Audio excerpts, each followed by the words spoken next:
I'm gonna go ahead and get things started. I know we've got a small group today, but we'll start with that and hopefully others will join. Welcome to the weekly meeting. I apologize for last week, but I had a last minute dental surgery rescheduled on me and I had to drop out for last week's meeting. So basically today I wanted to go through, let me share the agenda. I wanted to start looking at some of these outstanding PRs and such on the API area. We probably needed to work on this through some of the other bridges and different projects, but I figured since this is API work group, we'll focus on the API aspect here first.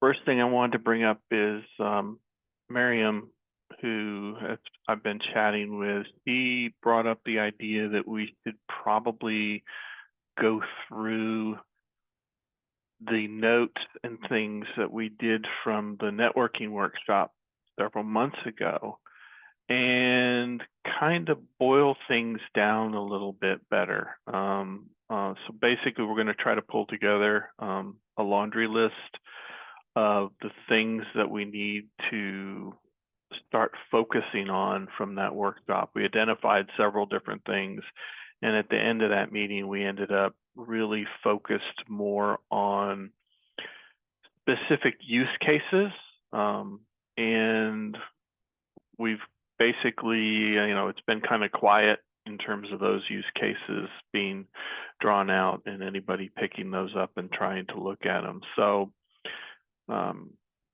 we've decided that maybe another approach might be to put together this list of items that we identified, kind of start to drive into each one and then identify more granular pieces that we can pick up and start driving into the API, and then hopefully driving it into the different bridge solutions that we have out there that can be used in the different POCs or as examples for users, vendors, et cetera, to put in place.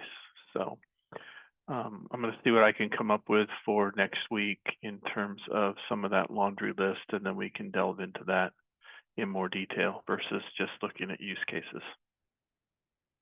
So if anybody has any ideas around that or comments related to that, just let me know. I'll try to pay attention to the chat in case anybody raises their hand. So from the standpoint of what's out there in the API work stream, we've got several issues that have been identified out there, and I'll try to go through these actively with the work group here, although we may not get much feedback. What I've done is I tried to identify, first of all, some of the older issues that have been hanging around out there. The first one that's out here, and let me change the share on my screen here. You guys can see it. This is really around storage capabilities. In general, we think that we need to have a capabilities message that needs to come out. Right now, we've got an inventory, which basically tells you, here's the card, here's the type, here's some of the card functions in terms of ARM cores, et cetera, et cetera. So it's really looking at the inventory of the card. When we look at storage, for example, there are capabilities that could be returned from a DPU around the storage. So, things such as it supports NVMe features or different functions or capabilities that the storage would have. So in general, we think that we need to create a capabilities API where it could advertise that, for example, I'm running an OVS type instance on the DPU, or I've got a firewall capability, or, I've got a specific set of crypto capabilities, et cetera, et cetera. So this is something that I think should be expanded beyond just storage. So my feeling is this one needs to remain active, but perhaps we create an issue to track that's really creating a capabilities protobuf. Would you propose a schema for that then as well? Yeah, we would put together, here would be what the protobuf would look like, what the schema would be, the types of information that would come across, et cetera, and then how that would look in terms of a protobuf. Now, you probably have considered this in the past, but what about like leveraging Redfish or something like that? So some of this has already been done in some other venues. Yeah, we've talked about how we could incorporate Redfish, and let me make a note of that because that's probably a good thing to also consider. Should we just have a wrapper that has Redfish in it and just use Redfish as the mechanism and tie it off that way? So that's actually a really good point. Let me add that to the list while we're going through this. If I can ever get it to edit. Sorry, guys. There we go. So I'm adding a note here to consider.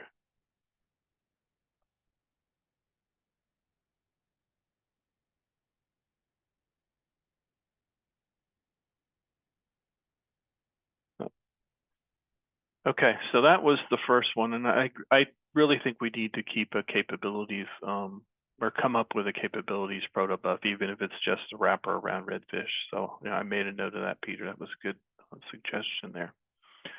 The next one that was in here from the issues was 63. I'm sorry, 61, which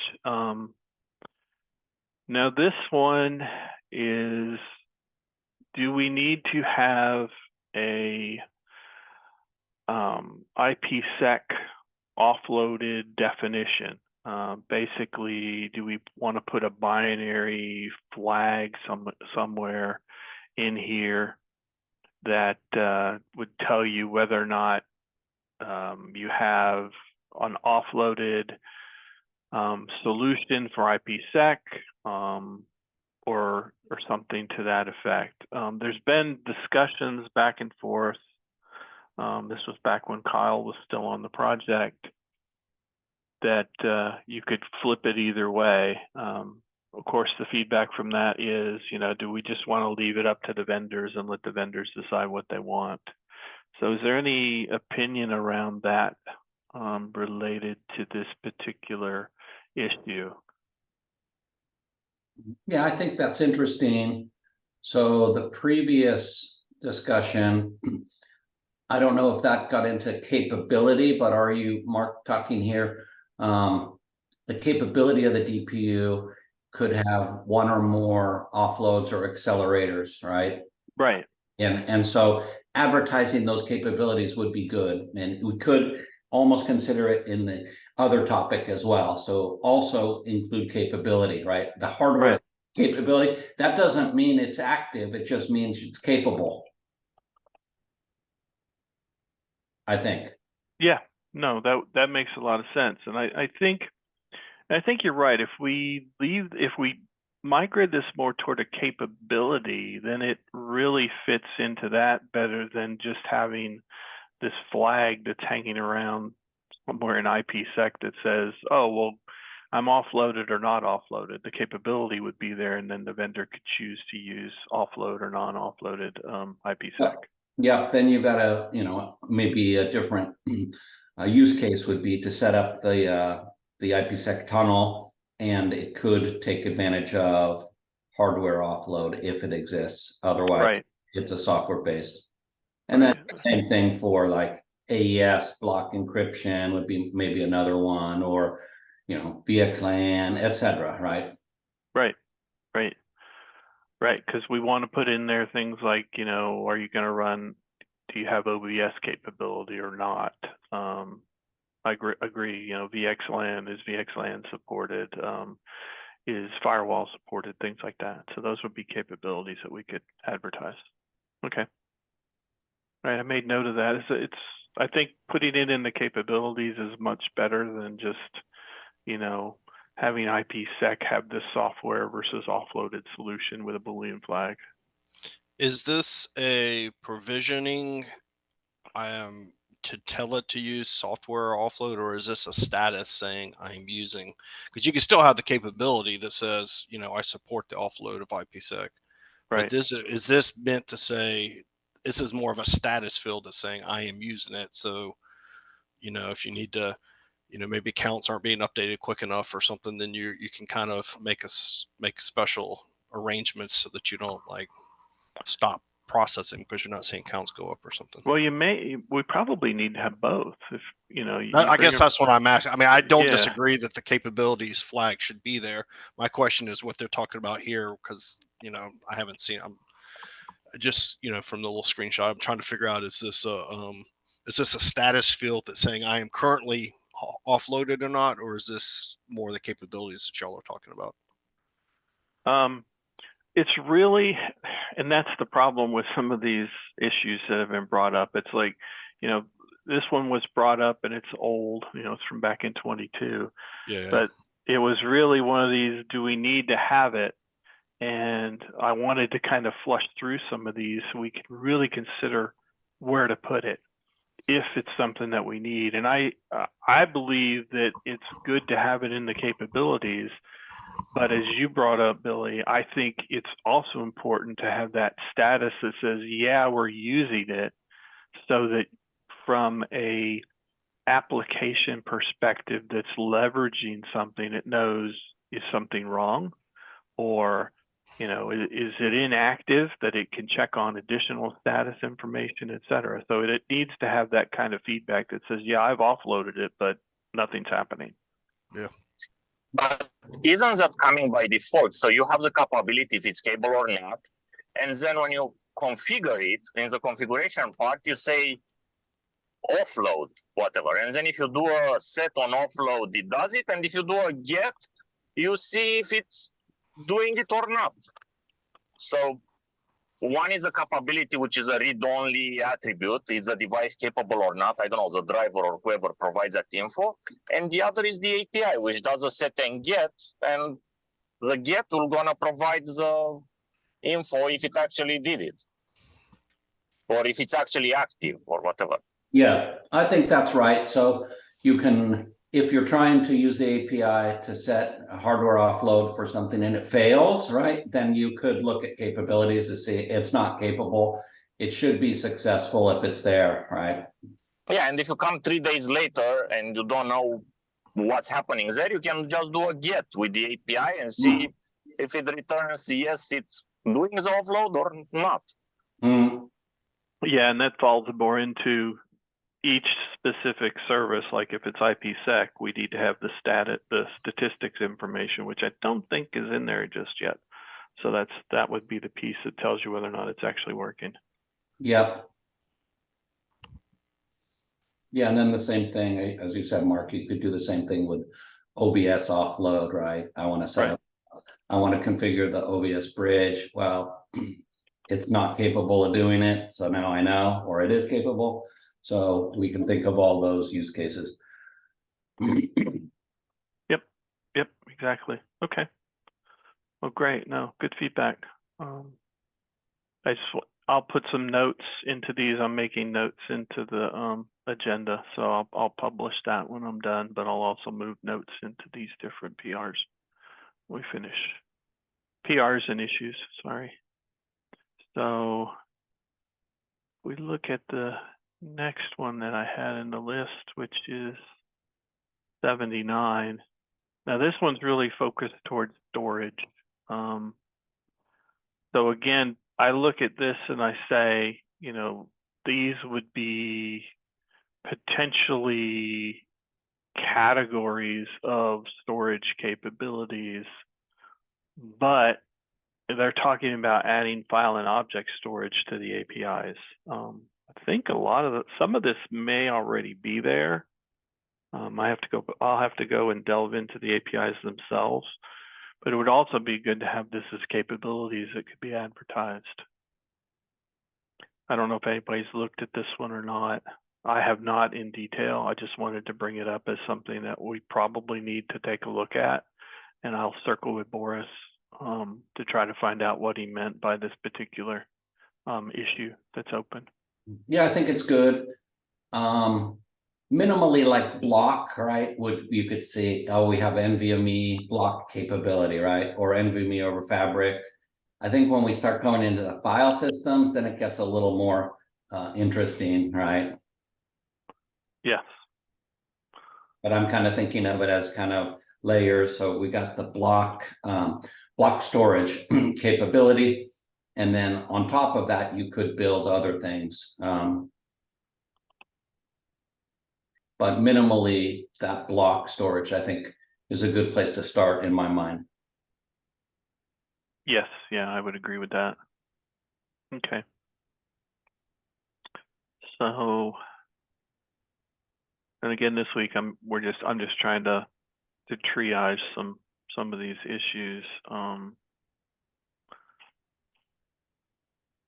Now there's a couple here like 86. Yes, we need to expand these are just use cases and documentation stuff that needs to expand.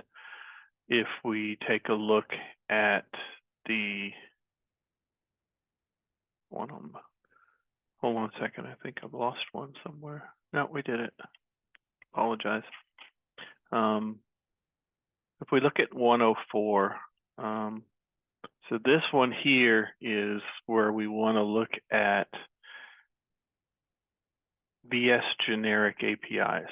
So something that would be, around, right now within security, we just have IPsec. And it's really focused toward strong swan. The thing that would be nice is to include other IPsec capabilities or make it, a little more generic in terms of this. Yeah.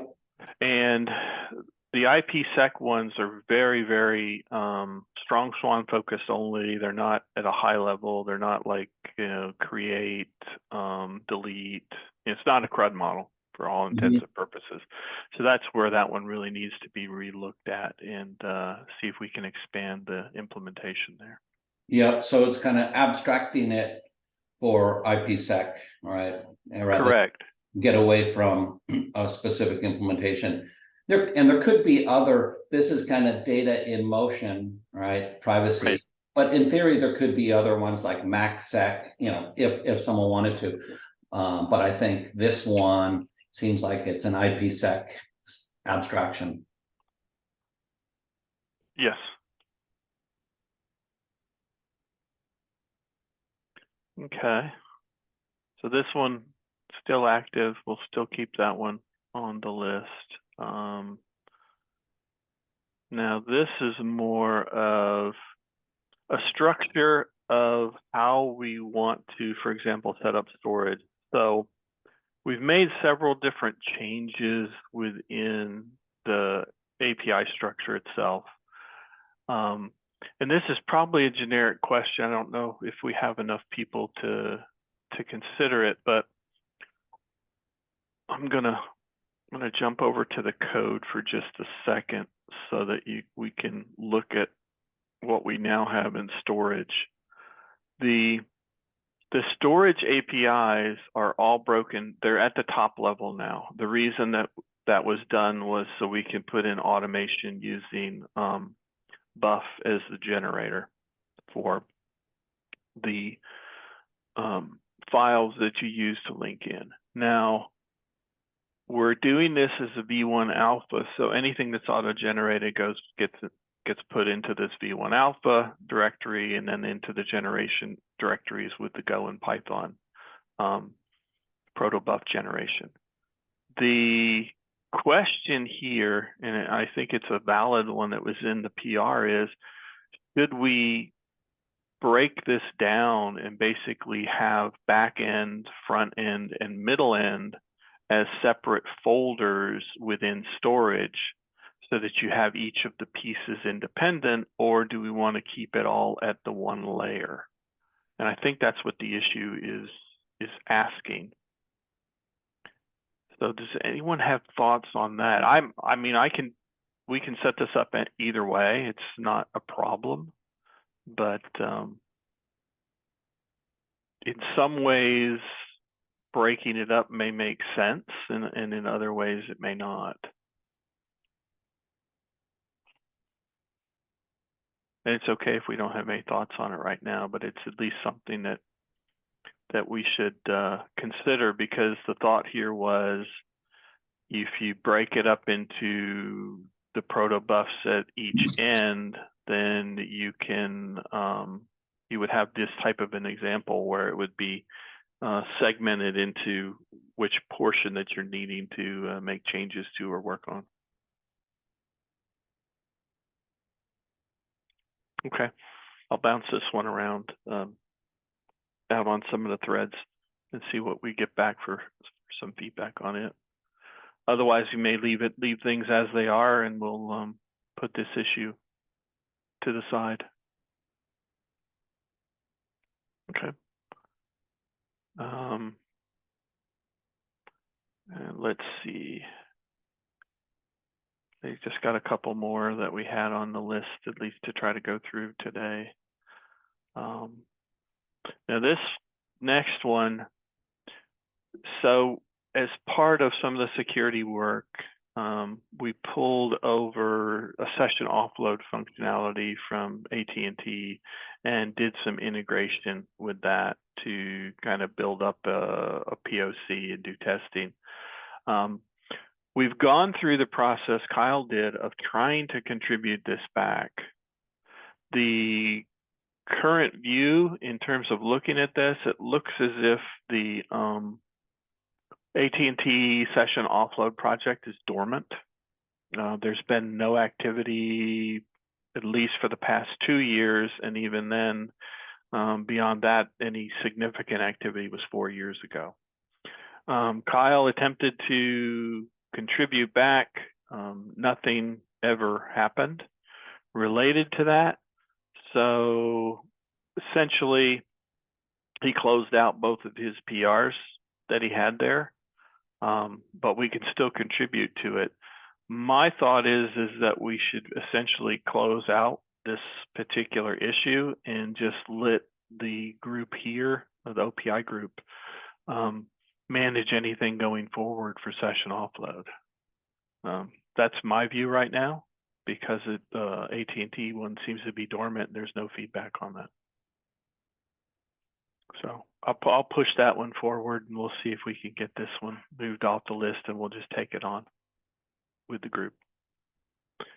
And I think the last one that I wanted to cover from the issues list was this one here. This one covers a lot of stuff. So what this really deals with is right now is when we do any changes to the API, we have to generate the files, and then those generated files get checked in as part of the process. In general, that's really not the best method for developers, because it puts a lot of burden of work onto the developers to make sure that you've not only made the changes to the protobuf, but you've also generated the files that are associated with it. Our thought is to only have within the API context the protobuf files. The generation make files will still be there. The goal is to have a separate repo where these generated files will live, that will be maintained and version controlled, so that when we make changes, it's on more of a controlled basis as we go forward versus more ad hoc, which it is today. And then that will help probably stabilize some of the things that go on in terms of all the different repositories, all the different bridges, etc. We've moved to Buff as generation mechanism, so it actually can place things where we need it to be placed, etc., much easier. The consensus from the feedback in this particular issue is everybody kind of agrees that that's probably a better approach to have a separate repo that would contain the protobuf backend files. So any thoughts or comments from the group here related to that? Yeah, it sounds good. Would you have a hook, a commit hook ever where, if you commit to this repo, then these get generated, for example, or how do they actually get generated? Yeah, we've got to work through the details of that. So one of the concerns that we see today is when we generate and we commit everything in, it gets committed and you have to have the associated pointer to the particular API repo, which then every single repo that's referencing that has to be updated with the code. What we'd like to do is put it into more of a versioning system where each repo can reference a particular version of the API. And then as you want to upgrade, you would upgrade to the new version. And that way, when a commit occurs at the API level, we could have the auto generation mechanisms that we have going on. Right now, they run every week. But those auto tools could then make a build and update the backend file system, and then basically hopefully it would be an auto check-in, but we may still have to have maintainers just click the button to merge it in. Yep. And that's the thought behind it right now. Yeah, no, I think it sounds good. Basically optimizing and making this more friendly for dependencies. Yes, yeah, and that's the goal. So, and there's a few other issues that are further up that are related to this, but we're still working through getting all of the buff capabilities lined up correctly, getting the versioning set correct, and all of that. So that's where we are in the process. So that covers the issues that I wanted to bring up. I appreciate the feedback on those so far. The other piece that I wanted to go through is we've got some old PRs that are out here. We don't have a lot.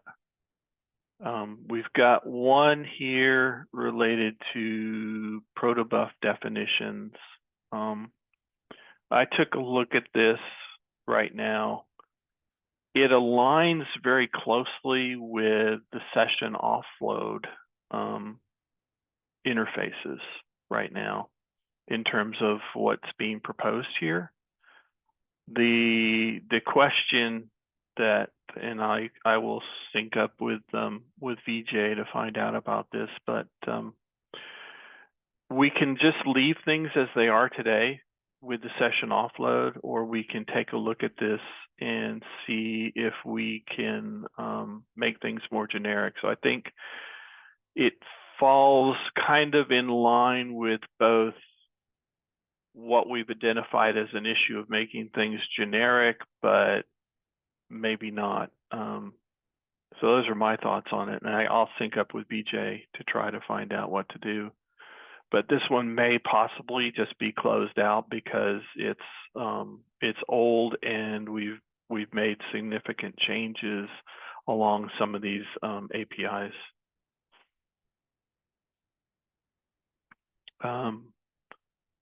The next item that I have, this one is actually that there's some interesting things here that that Ben had put forward a while back. We have made significant changes to the make files, but in terms of versioning, some of these capabilities that have been pointed out in the file changes that he's recommended and a couple other things probably should be taken up and pulled in. So I've made a note to take a look at those recommendations and see if we can fit them into the versioning. Because what it does is it allows you to easily version the APIs as changes are made. Whereas today it's more of a manual. We would have to go in and manually say, okay, we're updating the version. With the changes that Ben's put in place, we could potentially automate that and tie it in with a check-in.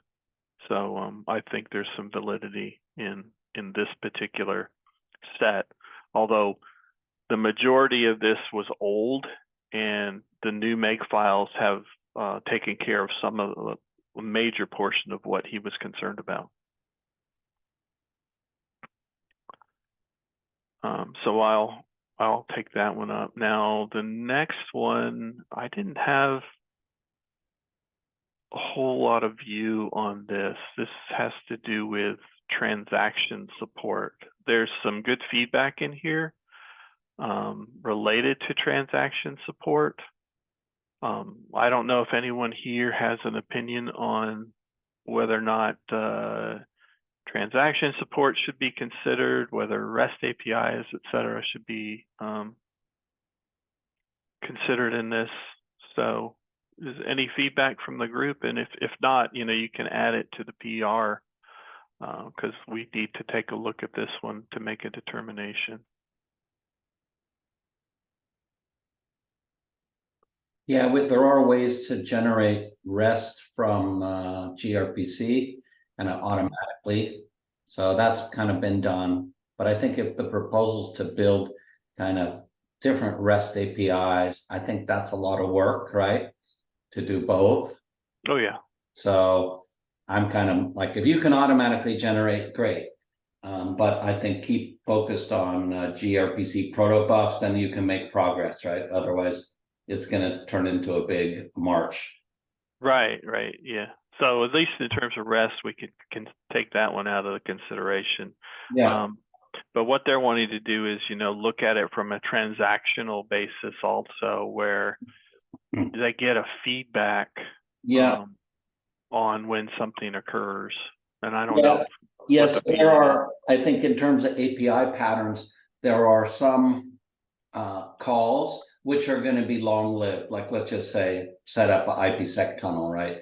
It probably would not be asynchronous. It would be async, right? You get like handle back and you can query the handle, right? And then it could take minutes to pass or fail. So I think in general, it's good to have that kind of capability in the APIs, right? For asynchronous type of calls, right? Yep. Yeah. So basically have the transaction feedback and then have some sort of a completion feedback that tells you when everything's done. Yep. And that's been done. So I think we can leverage stuff that's been done quite a few times. Yeah. Oh, good feedback. And then, you know, but the notion of a transaction, I guess it goes also without saying that all of this is logged, right? So there's a transaction log, everything has to be logged. So you can see, you know, compliance and a way to debug as well. Like it failed. Well, why did it really fail? Yep. Okay. I made some notes on that. Excellent. Okay. The next one is around this attach detach controller namespace capability. Now, this is really a customer use case specific in terms of, you know, what's been proposed. And of course, there's a lot of questions around this, but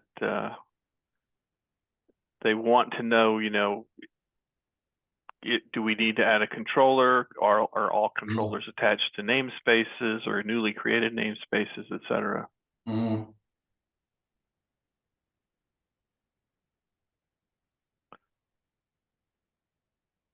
Yep, I think on this one, So NVMe namespaces and namespace management. Hmm. I think, yeah, you want to have it. It might draw a lot of, it might do similar functionality like what you have in SPDK today. So some of that exists there. So are we just kind of doing a front end for SPDK kind of namespace management? It would be the question. Yeah.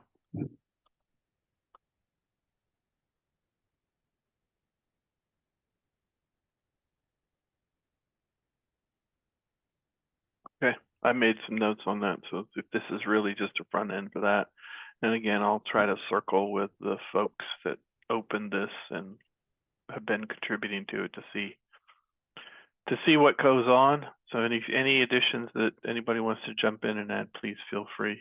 We want to try to address some of these, make determinations as to whether or not we need to close them or incorporate them, and then how we get them incorporated. All right, we got a couple more here, and then we'll be finished up. So this particular one is, we put together an EVPN protobuf set, and there is some overlap and alignment with the cloud API that's out there. And one of the thoughts was that if you can put the subnet into the tunnel object for the cloud API that's there, you might be able to combine and kind of leverage that for the EVPN gateway API. Or at least consolidate the APIs down where we, right now we just got different contributions going in, but this would make it into more of a generic API where we can add this reference tunnel object, and then it allows the subnet and the bridges and everything else to fit together, and it also benefits the overall cloud API in terms of how it's designed. So that's kind of the thoughts that have been around this. Again, this was another one of the ones that it kind of went dormant sometime over the summer when they were working on the EVPN API. But we need to make a determination as to, do we go ahead, include this, tie it all together, and then hopefully at some point we consolidate the APIs down and we get into a more consolidated common approach across everything. There will be specifics, we know that, but we want to try to make things as common as possible so it makes things simpler.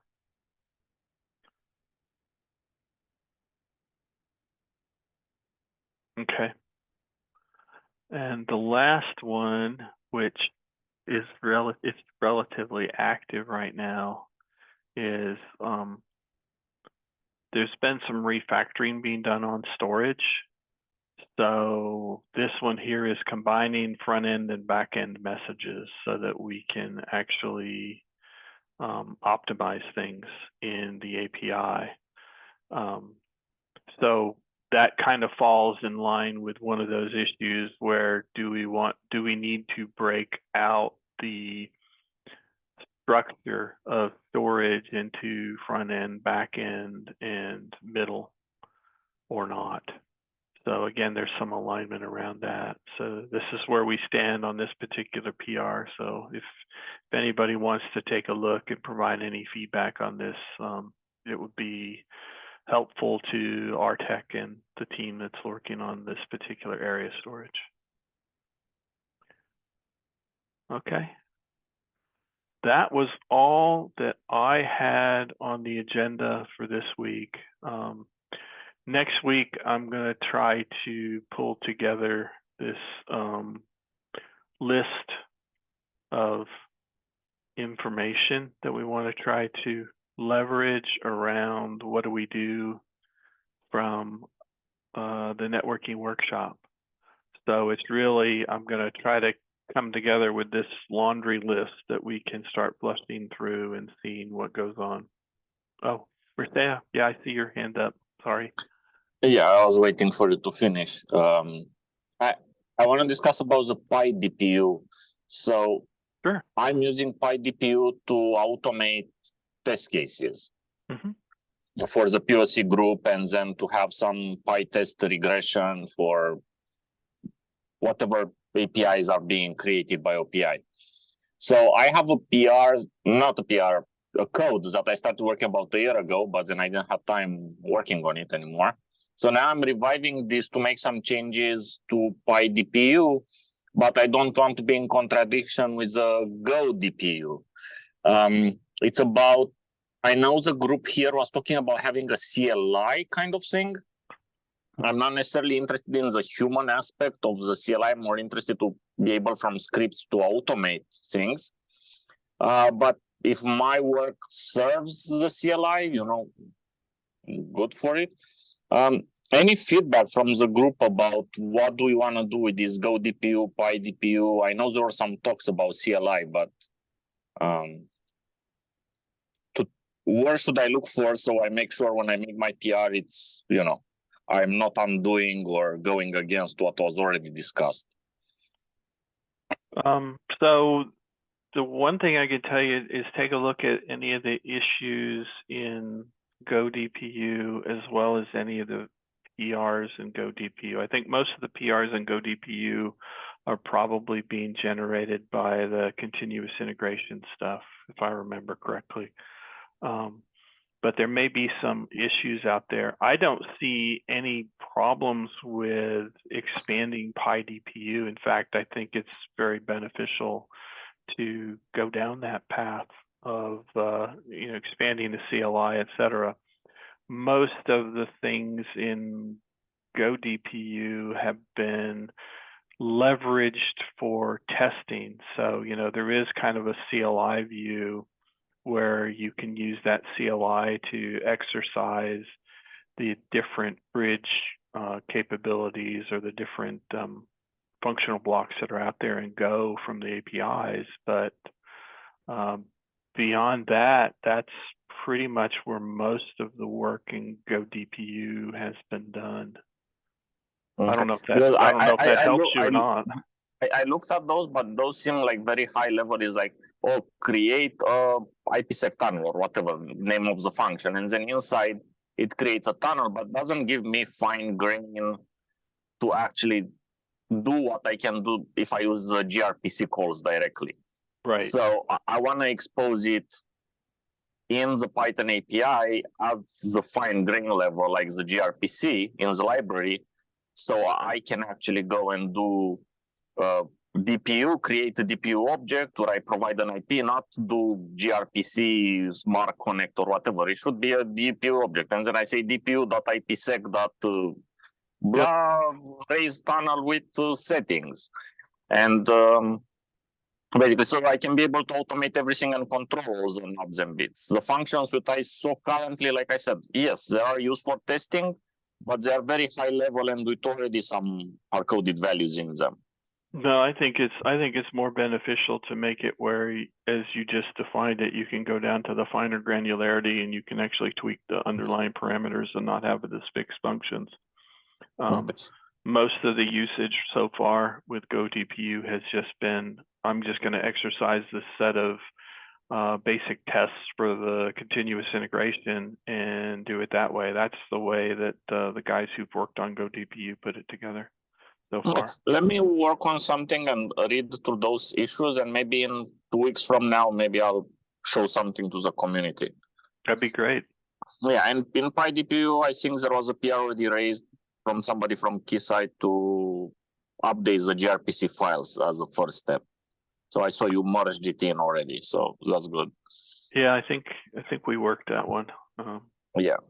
We've been trying to, both myself and Artek have been trying to catch up on a lot of the continuous integration issues that have been popping up, because we're trying to keep things moving forward. But as we said in the meeting earlier this morning, we're now down to 2 maintainers, so it keeps us busy just trying to keep everything up to date and do our day job. Okay. Okay. All right, everyone. I appreciate the time today. I appreciate all the feedback on what we've discussed. This helps to hopefully start moving some of these issues and address some of these PRs so we get them closed out from the API perspective. And then, of course, we'll probably, as I said, I'm going to try to go through the information that we put out from the networking workshop, put together a laundry list of items that are not primarily around use cases, but around capabilities that we want.